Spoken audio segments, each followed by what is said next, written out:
Hello, and welcome to my channel. This is Reality with DVD. How you doing? In honor of Mother Wendy. Baby, when I tell you that I have forgotten all about Brooke meeting with her mother, that goes to show you how interesting she really is.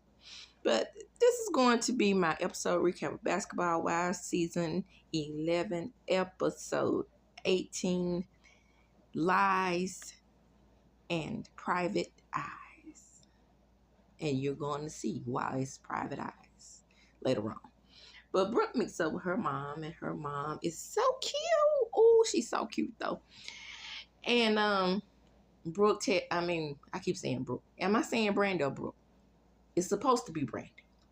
But anyway, Brandon meets with her mother, and her mother, she tells her mother that she is, still having issues with the girl and how messy Jackie is. But she didn't come here for the drama. And then her mom said, "Oh, you were raised by a really pretty lady and a really nice lady that raised you right. So don't get involved in none of that. That's not what you came here for. You came here to get your acting game up." I see. Oh, poor Jackie. So Evelyn and Franklin Turtle meet, and Franklin Turtle has food delivered to Evelyn's house. But Evelyn has to give Brooke the 411 because why? She has to get everybody on her side, which is not hard to do. So why even manipulate these women into being on your side? So Evelyn, well, nothing was accomplished. We didn't talk about nothing. Jackie was lying. And then Brooke says, "Figgins, I'm so glad I didn't go, but you wanted to hear everything they talked about." Right. And they keep bringing up this interview that she had about Brooke's daughter. I am just really trying to figure out what she said that was so bad that made Brooke turn up, other than the fact that Jackie is her storyline. Yeah, that's what it is. Moving right along. In the next scene, we have Jackie and Giselle. I got a little bit of tea on Giselle, by the way. Woo! One of my sources told me that Tasha don't treat her women too well. Allegedly. Told me that she is abusive to her women, and she were abusive to her first wife. Up, Giselle. Talking about she the best thing ever happened to you. You better watch out, sis. If you don't think that studs can be abusive, then you thinking wrong. Because here's the deal. In many instances, they are male-centered. They may be homosexual, but they are male-centered in their mindsets, which means they pick up a lot of male characteristics. And DV, unfortunately, sometimes is one of those characteristics. So allegedly, she has been abusive in the past.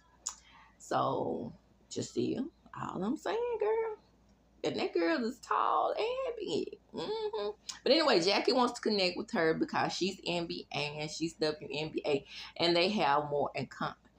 Now, Jackie is on an apology tour, right?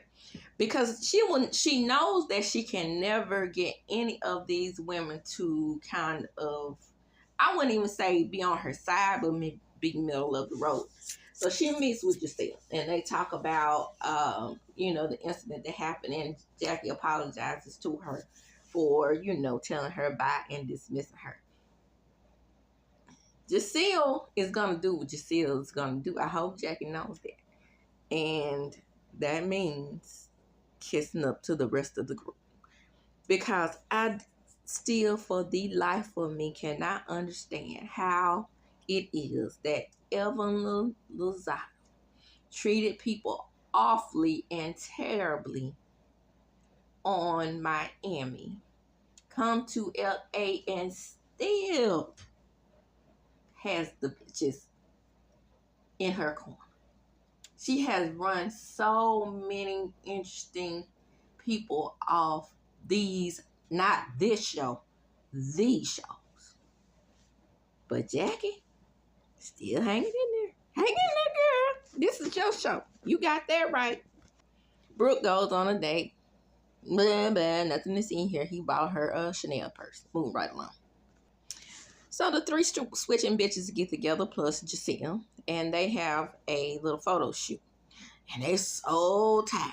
Okay, well, if you're so tired, then you shouldn't be even concerned about what Jackie got going on.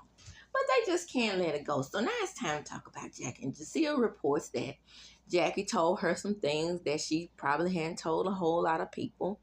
And that Doug is Jackie's not one, not two, not three, but fourth husband. But here's the deal. You don't think Doug already knows that? Knows bitches? You don't? Yeah, he probably knows that already. He's not, he hasn't been married to her almost 30 years and not know something about her. She came into the marriage with a kid.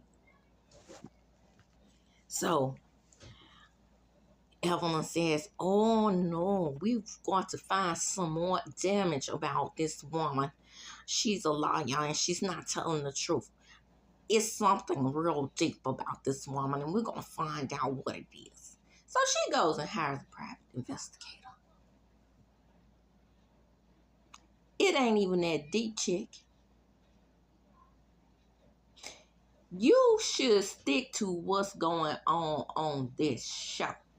But because you don't really have anything on Jackie but 2-year-old phone calls and a daughter that passed, unfortunately, for Brooke to talk about, it's time to get deeper and get into her business.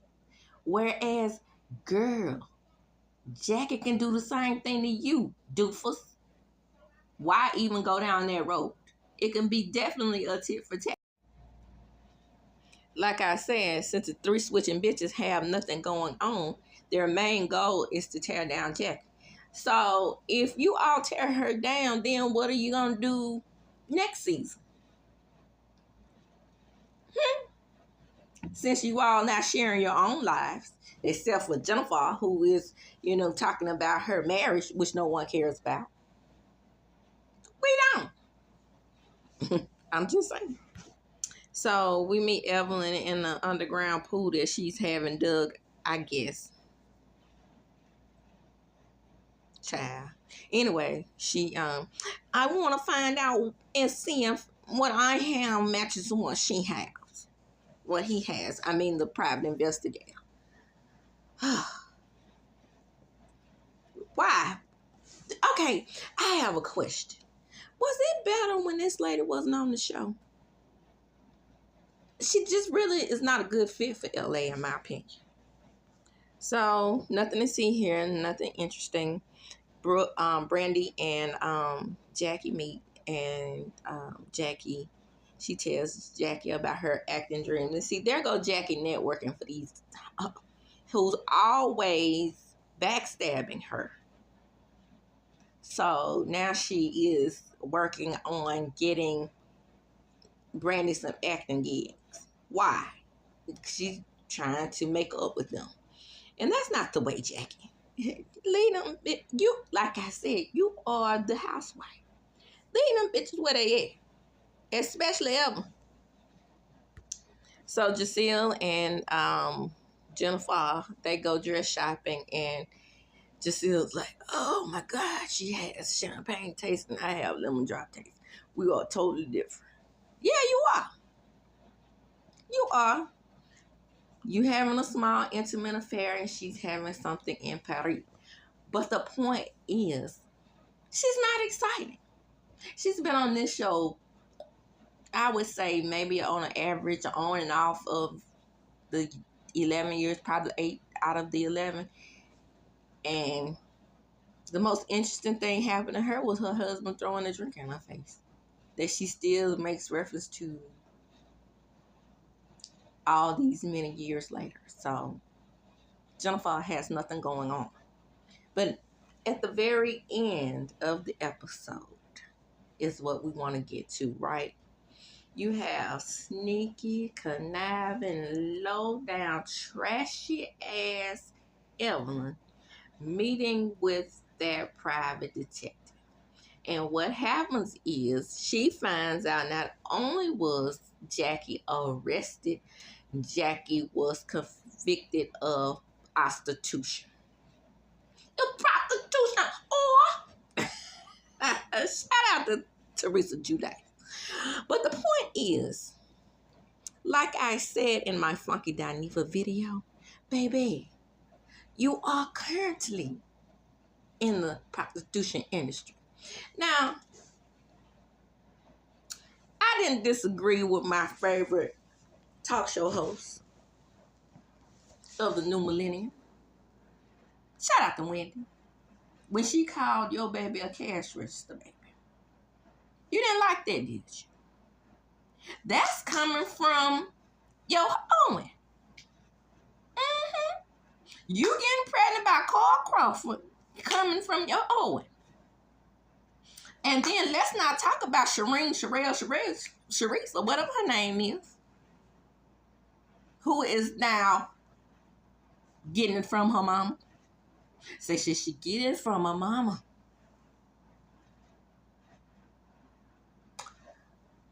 Out here getting pregnant by a man who has been sued and convicted of sexual harassment and having to pay millions of dollars, allegedly. We don't really know who that baby's daddy is. However, I'm sure they know broke.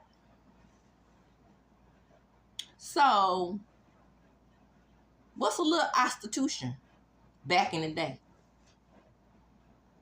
She is married to Doug Christie right now, who has played in the NBA for two great teams, Sacramento and LA. And she, whether she's been married to 4 different men or not, what she hasn't done is been somebody's groupie.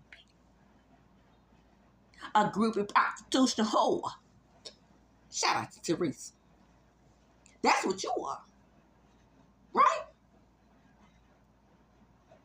So, what Jennifer said about you is I'm beginning to believe it's true that you were chasing dicks and dollars. So you couldn't raise your daughter. So she became more independent.